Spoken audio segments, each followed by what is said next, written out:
So good evening, everyone. My name is Elisa Taylor, and I am the school counseling department leader and school counselor for students at the beginning of the alphabet. The distribution changes depending on the year. And on behalf of the school counseling office, I am so pleased that you could all join us this evening for the first part of our two panels this evening. We are so fortunate to be joined by colleges from all over the country. We have 5 joining us here at 6 o'clock tonight, and then we have 6 more colleges joining us at 7. So we hope that you'll be able to join us then. The format of the evening is that we will have our colleges that are represented do a quick introduction themselves and of their schools. They'll talk for a couple of minutes about their particular colleges. And then we have some questions that we've provided to our representatives and ask them to answer those specific questions. And after time allows, we will open it up to questions from all of you. So we have an ambitious agenda for the evening. We're hoping to get you all out of here by 6:45, 6:50 to get in time for our 7 o'clock panels. So without any further ado, I would love to turn it over to Elizabeth from the University of Vermont. Elizabeth? Awesome. Thank you so much. And thank you so much for having us tonight. I'm so lucky to be joined by such wonderful colleagues and to get to speak to some of you tonight. So I'll just kind of give a brief introduction of myself and of UVM. So again, my name is Elizabeth Bienvenue. I'm an admissions counselor at the University of Vermont. We're Vermont's public flagship university. So we're right in Burlington, Vermont. It's Vermont's largest city, but because Vermont's not a super large state, it's not a super large city. It's very, very beautiful. We're right, nestled by Lake Champlain in the incredibly fun downtown Burlington. You can kind of see the Green Mountains and the Adirondacks all beyond us. So we kind of love to call UVM an academic ecosystem, thinking about our physical environment on our campus, our core campus, but also kind of the areas in Vermont that we support. We're kind of unique for a public flagship university in that we draw about 75% of our students from out of state. It's just, again, because Vermont's a small state, so we love our Vermonters, but we also love that we have a really diverse student body from 40 different countries, 48 different states. We're about 11,000 undergraduate students, so we kind of love to call ourselves the Goldilocks size, not too big, not too small, really big enough that you have all of the resources and opportunities that a public research university has, but it's really small enough that there's a really welcoming, tight-knit community. We founded them on the principles of respect, integrity, innovation, openness, justice, and responsibility. That's what we call our common ground. All of our students, our staff, our faculty pledge to uphold those values. And I can really say it's a truly welcoming place. And that's not just because my last name means welcome in French. Honestly, Vermonters are so more, they're so welcoming. It's just a really, really uplifting place to be. We have about 100 majors and minors and 35 different accelerated master's degree programs. So there's really no limit to what you can do at UVM. We encourage our students to take courses from across the academic disciplines. So if you're a nursing student and want to take an arts course, we want you to have that opportunity. We deeply value experiential learning. So both you're learning in the classroom, but outside of the classroom. I know that our education students are going into student teaching in their first year. Students are going down to the lake to work in the Rubenstein Aquatic Research Laboratory. We have students who are helping to birth babies in the hospital. We have students who are waking up at 3 a.m. to feed our dairy herd. Students working at our identity centers. There's just really kind of no end to what you'll find on our campus, I'd say. We have a land grant heritage, so we really try to give back to the state of Vermont and collaborate with our community partners in Burlington. So we do that, again, through our medical center. It's the only level 1 trauma facility north of Boston, so it's really kind of the epicenter for health and research in northern New England. There's $400,000 available in research funding for our undergraduate students, and we're mostly undergrads, so they get a lot of research opportunities at a really young age at UVM. Just briefly, as far as our application process goes, we have a holistic application review. So it means that we're giving attention to the student as a whole, making sure that you're taking challenging coursework and preparing yourself for collegiate level study. We're fully test optional, so whatever you feel comfortable with, whatever you feel best represents your academic ability. If you think your scores represent you as a student, you're more than welcome to submit them. But if not, know that for the past 3 years that we've been test optional, about half of our students have submitted scores and half hadn't. So it's really whatever you feel comfortable with. And then half of the students we admitted, half of them had, half of them hadn't. other things, I think we're looking for a community of folks who are really involved. You don't have to fit any one particular bill to be a good fit at UVM, and I'll talk about that a little bit later in the night. But that's kind of, what we're looking at UVM. I don't know if that's long enough or short enough, but just to kind of sum up, we're a place full of kind, smart, funny people, and we're always looking to welcome more folks to our community. Perfect, Elizabeth. Thank you. All right, awesome. Now I will turn it over to Andy at Villanova University. Good evening, everyone. Pleasure to be here. My name is Andy Halstead. I serve as a Senior Assistant Director in the Office of Undergraduate Admission for Villanova University. I am excited to be participating in this Villanova in 6 minutes or less challenge with you. I am going to share my screen just because you get to see some folks or see some pics of campus, and I get self-conscious when my face is so big on your screen. So we're going to go ahead and do that. And starting from the top, Villanova University, we are proudly branded as the nation's Catholic Augustinian University. What does that mean? Well, when you're looking at Catholic colleges across the United States, there's only one that is founded by the Augustinians that is at the university level. So you may be familiar with Merrimack College, which is our sister university or institution of higher education closer to you, but we have the distinction of being the only university. So we are super proud about that. Just to give you an idea of down where we're located, we are just outside of Philadelphia. You see the Philly skyline in the background there, the city of brotherly love and sisterly affection. We are in an area known as the Main Line in the greater Philadelphia area. Super accessible to Philly, the sixth largest city in the United States. 2 train lines run directly through our campus, as well as 3 train stations directly on campus. So getting in and out is very easy to do. The Philly International Airport's right there, and running with Amtrak and whatnot. Very easy to get down to using public transit to from Boston to Philadelphia. We have about a 260-acre campus, so we are, again, that sweet spot of campus size where, we're not too big, not too small, lots of green space, rolling cobblestone walks. You definitely feel like you're on a college campus when you're there, but it is a self-contained campus with a lot happening in the immediate area. By size, we do have about 6,800 students in the total undergrad population, so mid-sized school again there. We have the amazing resources of a large-scale university packed in the family-friendly style packaging of a small college. We do get all 4 seasons. We've been kind of cut, didn't really get too much of winter, but I know that's nothing that New Englanders have to worry about. You can definitely feel that down here in Philly, but photogenic campus all year long. We are a top-ranked university, so you're having access to a world-class education when you're coming to Villanova. There are 6 colleges that fall under the Villanova University umbrella, and 4 of those focus at the undergraduate level. When you do apply to Villanova, you do need to apply to one of those 4 undergraduate colleges: the College of Liberal Arts and Sciences, the Fitzpatrick College of Nursing, the Villanova School of Business, and the College of Engineering. And that will kind of determine where you fall in the university, but we do have a major focus on interdisciplinary studies. So you won't be pigeonholed into one academic discipline. You will have the opportunity to explore different majors and minors, even if they aren't really in your academic college there. So super exciting stuff. Your application is read a little bit differently depending upon where you apply in the university, but nothing out of the box here, or no shockers. If you're applying for a science major, we're looking at your science curriculum. If you're applying for business, we're looking for math. I'm not going to go into everything there, but just so you know, throwing out some buzzwords. So as you kind of get further into your application process, know that that's what we're looking for when you are looking at each of these individual programs. We also strive to deliver an individualized education to all of our students at Villanova. So average class size, about 22 students in a classroom, 10-to-1 student-teacher ratio. We do have 98% of our classes have less than 50 students enrolled, so you really will get that more personalized attention from the faculty at Villanova. Also, huge focus on experiential learning, whether that's internships, research. We have a lot of resources here.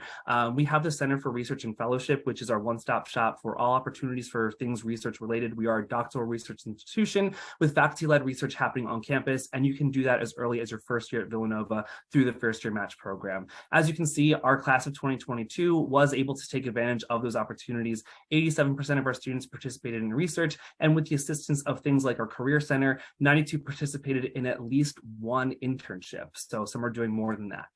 But from your first days as a Wildcat, you'll be building and bolstering your resume. We have also been recognized as a top producer of Fulbright Scholars, which is a prestigious fellowship program through the State Department there.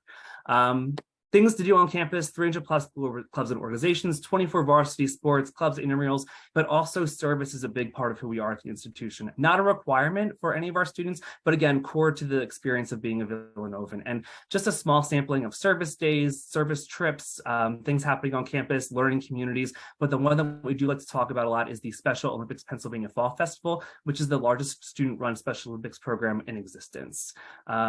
In terms of what does a Villanova education get you? Well, that QR code will take you to our most recent updated outcomes stats, which is for the class of 2022. Those went live, I think, last week. So all this is up to date. We are proud to boast a 98.9% successful placement rate. So whatever your next step after Villanova is, if that's continuing education, if that is full-time job placement, if that is a year of service, military service, whatever it is, Villanova can help you get there. And we have a really good track record and the numbers to support that claim.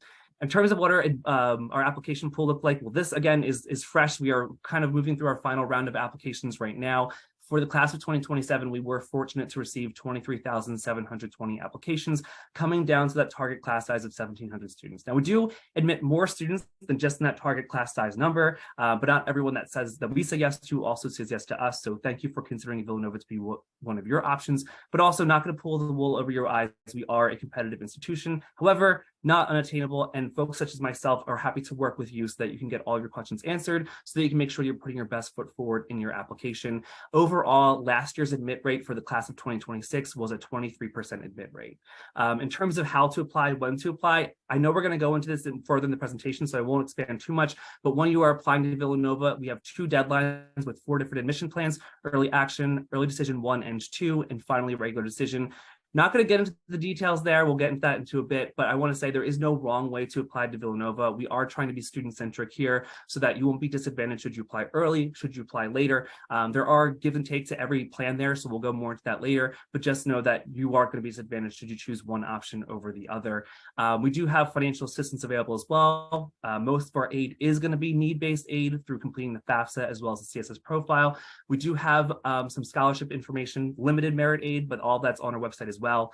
And finally, I'll say follow us on social media, follow all the institutions on social media. That's a great way to get to know the institution as well. And I will yield my time if any is left. Awesome. Great job. I know that's not easy to do, so kudos. All right, I'm going to turn it over to Ken at Syracuse University. Great. Thank you, Lisa, for having all of us. I'm going to share my screen as well. All right. So Syracuse University, my name is Ken or Kenny, and our school color, if you can't tell, is orange. It is kind of a way of life for our students at Syracuse. The funny thing is we were recently a Jeopardy answer because it had to do with our school colors. Originally, they were actually pink and green. So pink and green was our original color combo. And now we're orange because after 20 years, students were tired of that combo, so they wanted something a little bit different. We are in upstate New York, roughly about 4.5 hours from where you are in the audience. It's easily accessible on the 90. We do have a bus station, train station, and airport all within about no more than 6 miles from campus. Syracuse is a mid-sized city. We are not near New York City. Some people do have that assumption at times, but we're more upstate. Here's a beautiful look at campus. 2 things I'll mention. One is that we are urban. So you kind of look at this and might think, oh, it seems to be more rural or suburban. But if you look in the opposite direction of this photo, it's actually our downtown area, which is just about a mile away. So urban setting, but more of a suburban feel when you're on campus. The other thing I'll stress is that it is quite compact. So we're a mid-sized school, 15,000 students, 7,000 graduate students. Only takes about 12 to 15 minutes to walk from one end of the campus to the other. So I think students really like that ease and flexibility.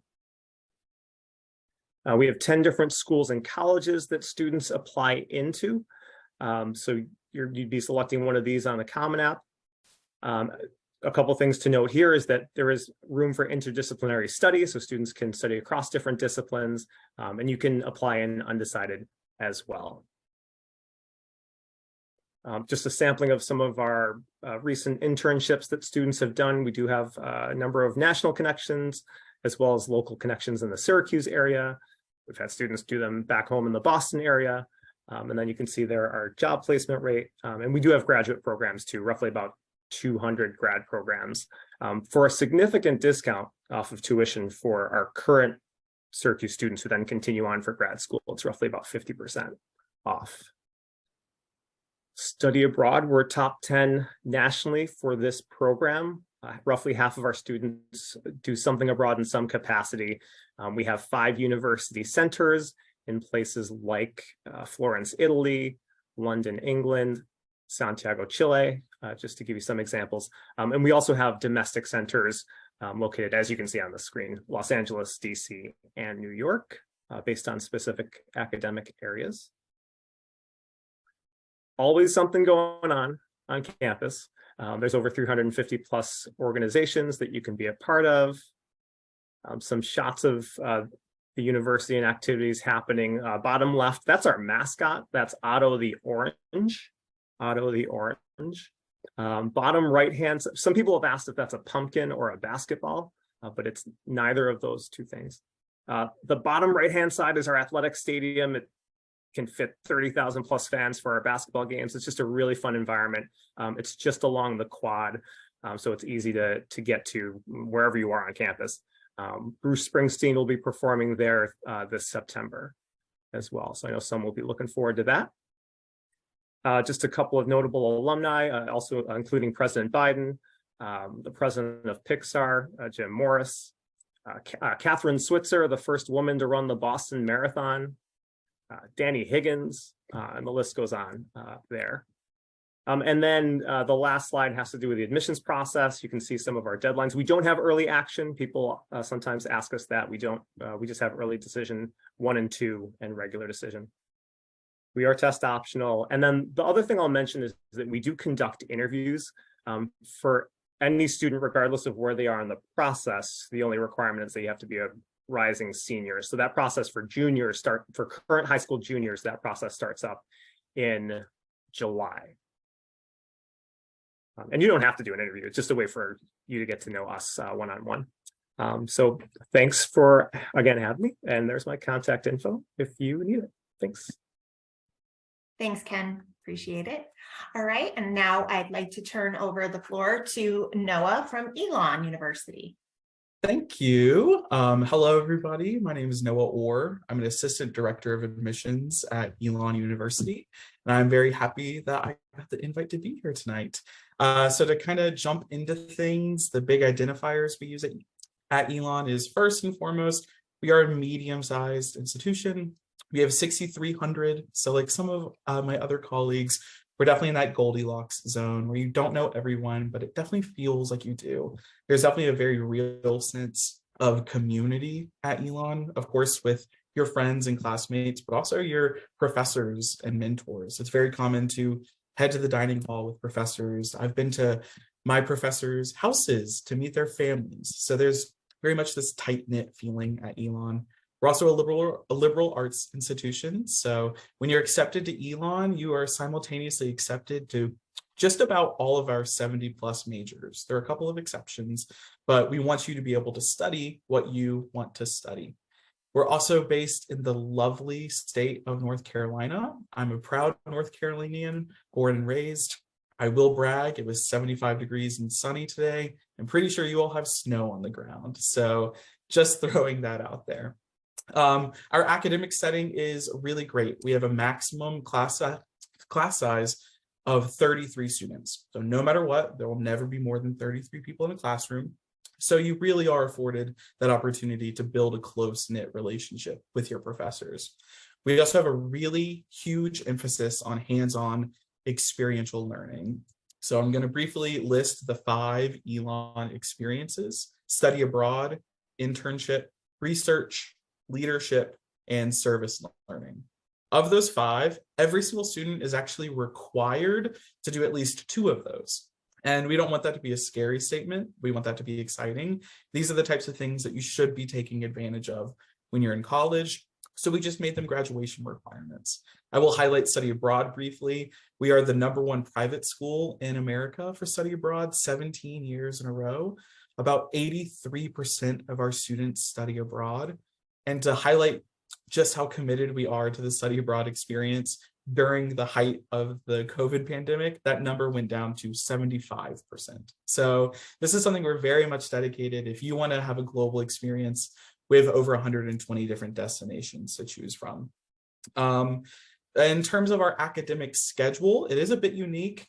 It is a 4-1-4 calendar. So you take 4 classes in the fall, 1 class during the month of January, and then 4 more in the spring. So that 1 is the fun part. We call it J-term. It's a really fun time to study abroad, do a short internship experience, or maybe take a more unique course on campus. But because of that J-term, 4 years, that's of 1 J-term is the same as 1 full semester. So that really opens the door to double majoring and being able to study abroad regardless of what your major is.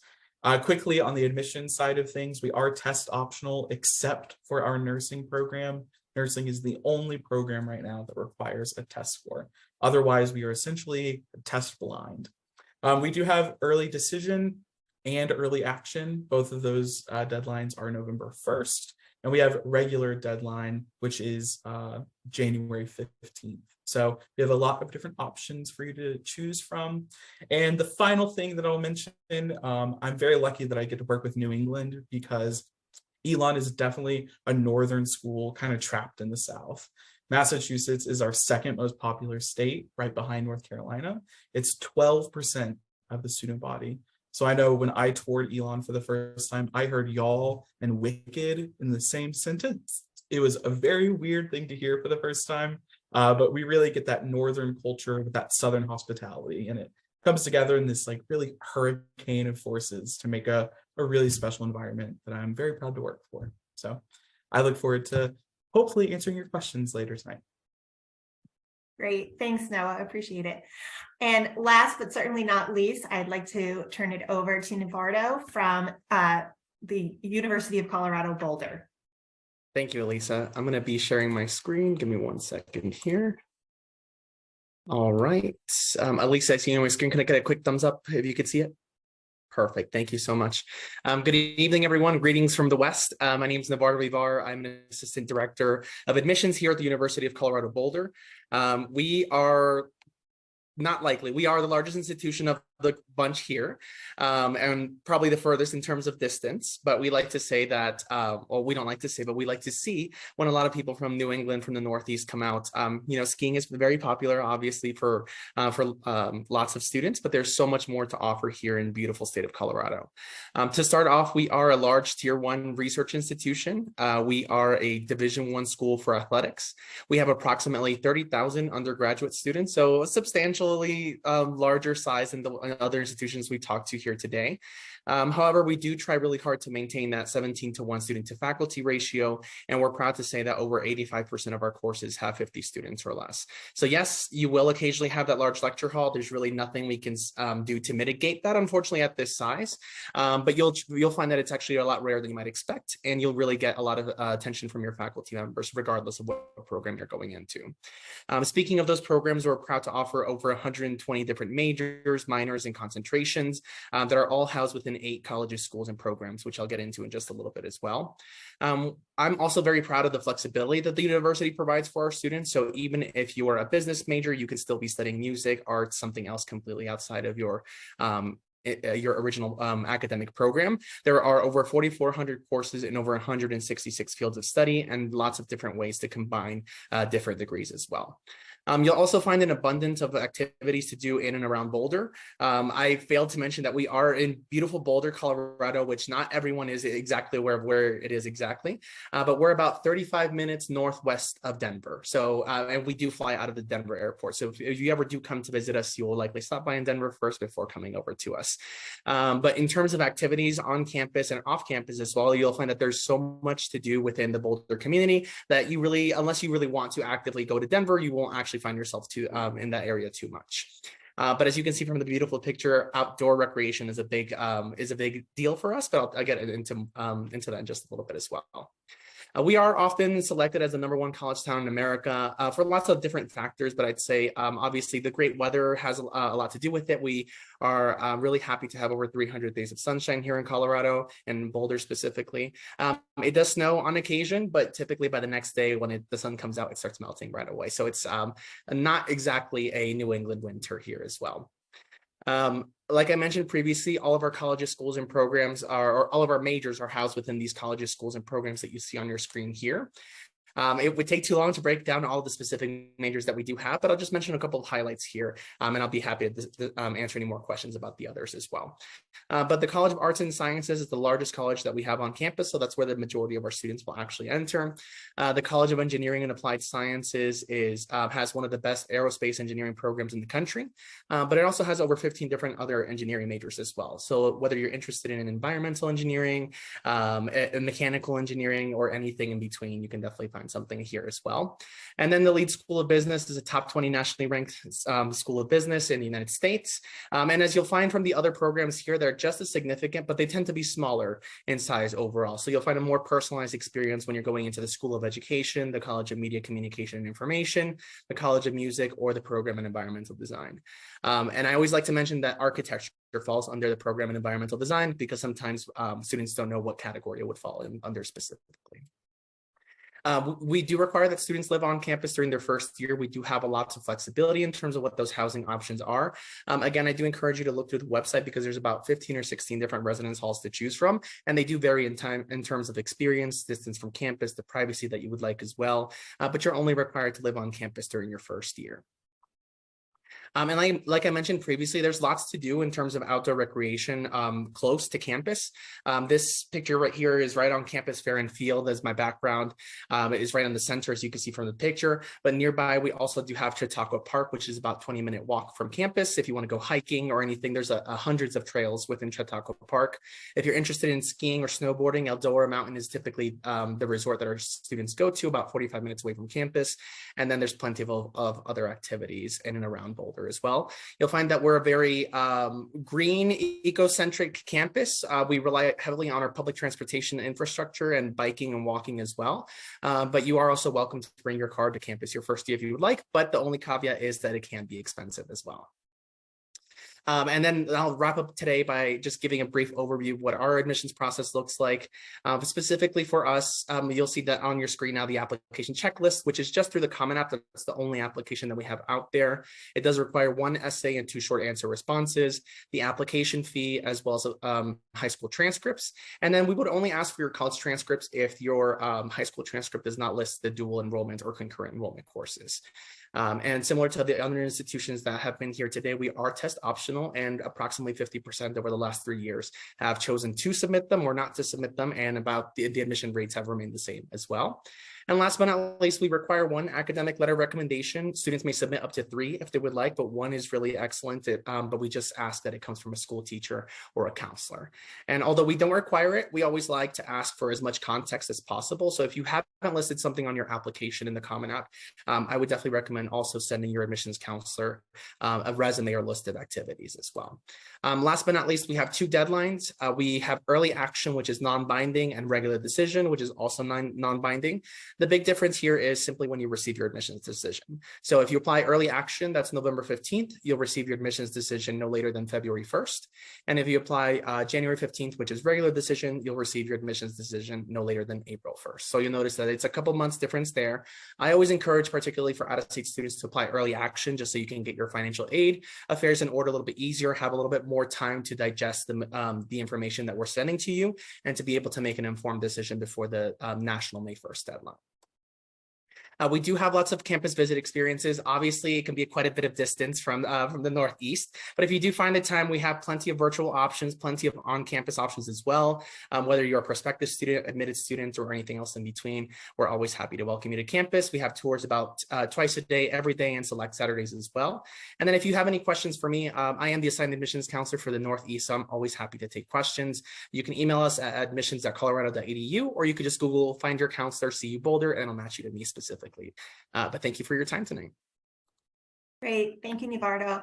Appreciate it. All right. So to our admissions counselors, I'm going to call an audible since I believe all of you did talk about the admissions process and about the role of testing in the admissions process. Those were some pre-prescribed questions that we had shared. I don't think just refs give me a thumbs up if you are comfortable moving forward without talking specifically about it. Okay, great. I believe everybody did cover it, so thank you. All right, so now we will move forward to some of our assigned questions. And to our folks in the audience, members of the community, this is meant to give you kind of a general overview of some of the more general themes that may come up throughout the application process and throughout the process of choosing a particular college. So one question that we as counselors often get, how will I know if the college is the right fit for me? So Elizabeth, if you could give us a little bit more of your perspective as an admissions counselor, can you talk more about finding the right fit? And how do you know if a college is a good match? Yes, absolutely. I would be more than happy to. I think the way that we love to talk about fit in our office is kind of in three different branches. We kind of use a three-legged stool analogy. Like if there's one of the legs of the stool falls off, then all of them, then the whole table kind of falls over. So we think of these three branches as academic fit, social fit, and financial fit.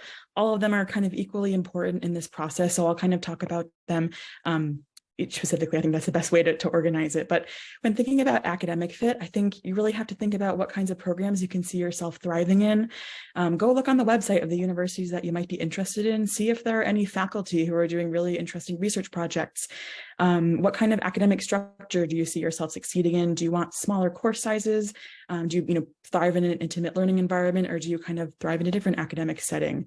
Do you want study abroad experiences?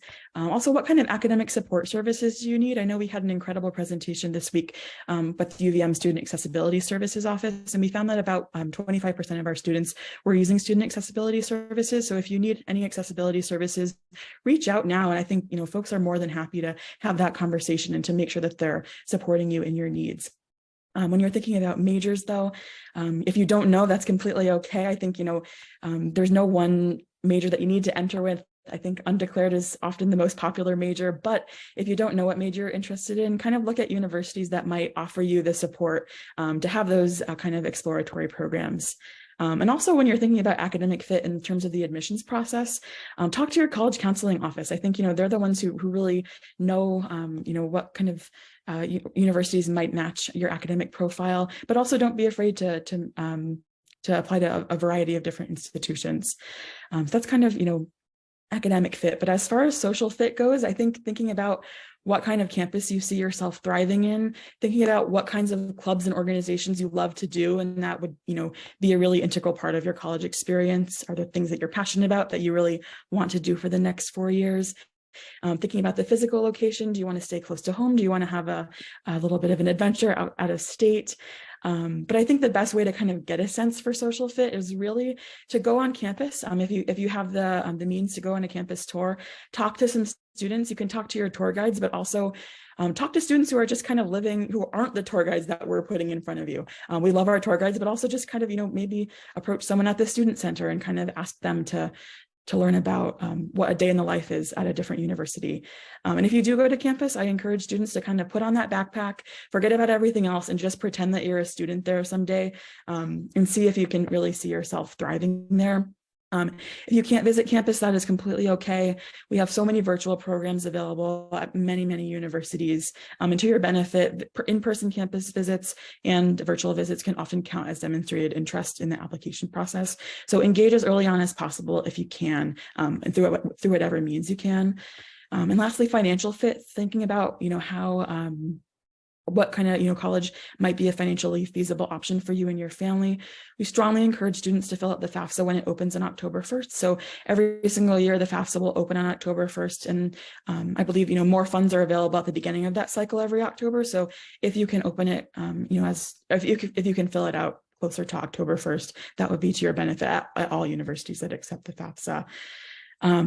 really, I think, at the end of the day, trust yourself in the process. I think what you love to do, what things you might be interested in. And there are also so many of us who are available to help. Again, your college counseling office is really a great place to start. Start that process early on. Don't let senior year be the first time that you show up at your college counselor's office. If you're showing up at your senior year, that's completely fine as well. But if you can get to know folks, ask for advice and really reach out to us as admissions counselors. I remember when I was a high schooler, I didn't want to reach out to admissions counselors because I thought for some reason it would make me seem like I was trying too hard in the process. That's completely not true. We're here to help you. We always like to joke we're the office of admissions, not the office of denials. We're really approachable. And I think all of us are in this profession because we want to see students succeed. We want to be resources for you. Send us an email. We can connect you with students to talk to. But again, really trust yourself. You know yourself best. And I think go into it with an open mind and give yourself some grace in the process too. That was great. Thanks, Elizabeth.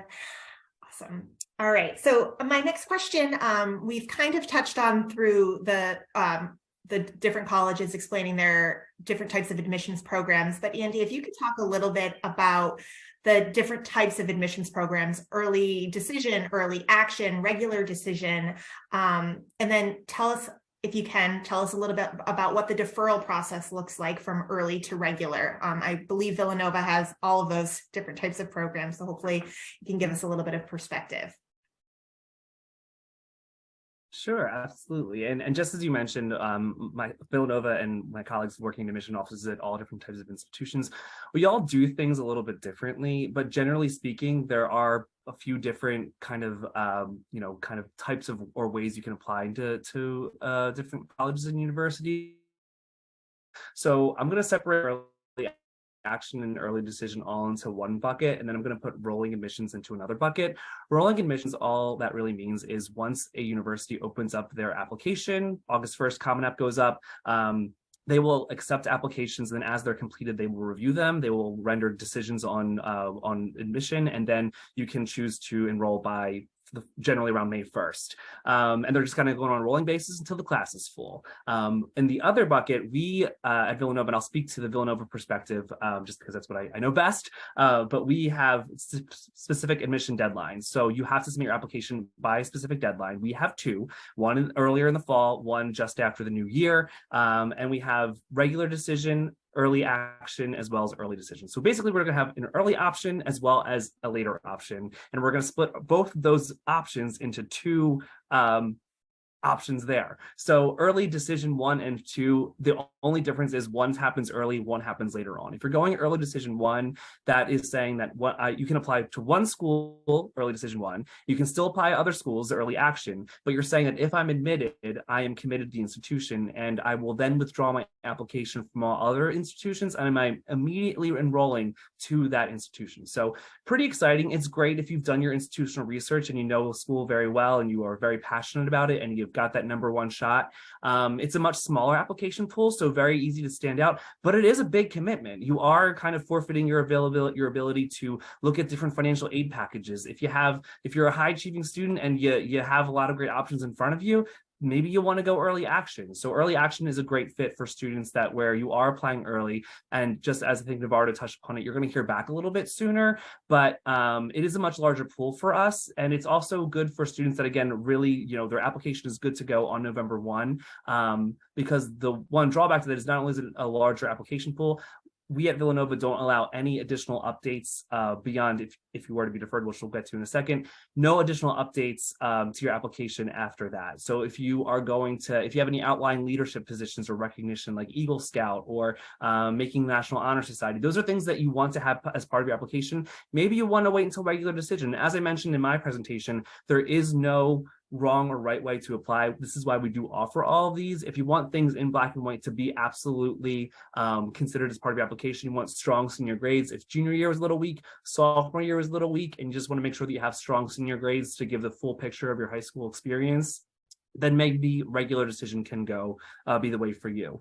Early decision too, as I mentioned, if you didn't have time or as you move through your college application process, now you're ready to commit, then you do have that ED2 option a little bit later on. So you're not missing out if you aren't ready to make the call on that first option there. Now, when you go for early action, the fun part of university admission is we're working with a lot of uncertainty here. There's no way for us to predict the future. We have no idea what's coming down the pike. So we're kind of taking a big chunk of our applications and we're kind of start reading them early, but we know that we still have another significant portion of the pool still coming for students that have not yet applied. So we are going to look at you in the context of the early action pool, but we also have in our mind that there's still more students that are going to be applying, and we don't know how many there's going to be. So last year we saw a 10% increase in our regular decision pool. It wasn't that big this year, so we never have any idea. So when we look at our early action candidates, you'll hear back from us a little bit sooner, but especially for selective institutions, we might say like, hey, we like you, we think you're a strong fit, we just don't know what's going to come down the pike. So when you do apply early action, you're going to have one of three decisions on your application. You're going to have that admit decision that we're going to say, we like you, we just want to see what the rest of the pool looks like, who's going to be coming down the pike for regular decision, or we're just going to say, we don't feel like it's going to be a good fit and we want you to move on in your college search because we know that you've got a lot of other great options out there for you. When we go for regular decision, that is when we have all of our final applications in, we have the full scope of the applicant pool, we know everyone who is going to be there, and sometimes folks that were deferred from the early action are then admitted later on. So you hear back a little bit, we got to wait and see. More details at 11, but that decision will come out through regular decision as opposed to earlier in the pipeline. Great. Thanks, Andy. That was really helpful. All right. So moving on, Ken, if you could talk to our students and families a little bit about what they should be doing now. Many of our students in the audience are juniors, so definitely thinking about college and what the process is like. And if you could talk a little bit about things that they can be doing to prepare for the essay or any sort of supplements that the colleges may have. Sure. I just want to give you this from a perspective. I'm a parent of a current high school junior, so kind of going through this alongside many of you out there. For me, it's the first time. So with my son recently, I'll just share a couple things that we've done. Number one, he has started to condense his list. He has a sense of what he wants to do. CU is on the list, by the way, Navardo. We're going to be visiting you, I think, in the summer. So we've toured some campuses, and he has put together his resume for a different reason, but now we can just kind of pull that resume and throw the activities onto the activities page of a Common App. So, so having said that, it's just three quick pieces of advice I'll share. One is doing research, using your college counseling office, as Elizabeth had already mentioned, college websites, TikTok, virtual sessions. There are plentiful amounts of information out there. Niche.com. There are great books. I'm reading one right now called Where You Go Is Not Who You'll Be. It's been popular for a while, but I'm just getting into it now. So that there are things that just know that there are tons of resources out there. Number two, make sure you visit. If you haven't yet visited college campuses, April break is coming. It's already March now, so April break is only about a month away. Take advantage of that time off if you can, if your schedules allow. And then the last piece, just with the essay and supplemental essay, the supplemental essays can be a lot. Because if you are applying to multiple schools, you may have to fill out multiple individual supplemental essays that are specific to that particular school or college. So once you're able to condense the schools that you're looking at, I would then maybe take a glance at some of those supplementals, get started on them early, because there can be quite a few of them. They're not long-winded answers for those supplementals, but just good to kind of get a head start. Great. Thanks, Ken. Very helpful. Now, Noah, can you talk a little bit about some of the services that are available on campus to students that might be struggling academically, socially, emotionally, anything along those lines, so to really support our students moving into college? Yeah, totally. That is like one of the biggest things that you should be looking at when you're deciding where you want to go. You are getting ready to make one of the biggest transitions you will ever make in your life. So finding a school that is going to support you through that is very, very important. So academically, my institution has both a tutoring center and a writing center. So they're kind of two separate entities, which I think is pretty great. They are peer-to-peer tutoring of students that have made an A or an A- in that class that they are tutoring, and also recommended by that professor. A nice part about Elon's tutoring center is that when you go, they actually email your professor to let them know that you're seeking help outside of class. So that can get you some really great brownie points, absolutely. You can go for their drop-in hours. You can also sign up for one-on-one tutoring if you are just really in the weeds and need help with something.